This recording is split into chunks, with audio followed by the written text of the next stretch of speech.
আজকে যে আমরা এখানে উপস্থিত হয়েছি, বিএনপি, জামাত, এনসিপি সহ বিভিন্ন দল, এই যে একটি সুন্দর মুহূর্ত তৈরি হয়েছে, এটা সম্ভব হয়েছে আমাদের হাজারো ভাই বোনের শাহাদাতের মধ্য দিয়ে। তারা রক্ত দিয়েছিল বলেই, আপনারা রাজপথে ছিলেন বলেই, জুলাই গণ অভ্যুত্থান হয়েছিল বলেই এই ইফতার মাহফিল, এই রাজনৈতিক কর্মসূচি সম্ভব হয়েছিল। আজকে যেই নির্বাচিত সরকার এসেছে, সেই সরকারও হাওয়া থেকে আসে নাই, সেই সরকার কোনো নিয়মতান্ত্রিক প্রক্রিয়ার মধ্য দিয়েও আসে নাই। সেই সরকার একটি অন্তর্বর্তীকালীন সরকারের কর্তৃক আয়োজিত নির্বাচনের মাধ্যমে এসেছে। এই সরকারের বৈধতা হচ্ছে সেই জুলাই গণ অভ্যুত্থান, অন্তর্বর্তী সরকারের বৈধতা হচ্ছে জুলাই গণ অভ্যুত্থান এবং যেই জুলাই সনদ আদেশ রয়েছে সেই আদেশ।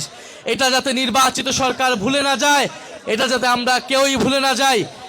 ফলে জাতীয় সংসদকে আবারও যদি পুরনো সংবিধানের দোহাই দিয়ে সংস্কার সভা থেকে বিরত থাকা হয়, শপথ গ্রহণ থেকে বিরত থাকা হয়, সেটা জুলাই গণ অভ্যুত্থানের সাথে, এই নির্বাচনের সাথে অন্তর্বর্তী সরকার এই সব কিছুর বৈধতা নিয়ে এই প্রশ্ন উঠবে।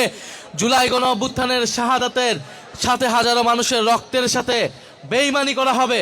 ফলে আমরা আজকের ইফতার মাহফিলে যেভাবে ঐক্যবদ্ধ হয়েছি, একইভাবে সংসদেও ঐক্যবদ্ধভাবে আমরা অন্তর্বর্তী সরকারের সকল অধ্যাদেশ বাস্তবায়ন করব।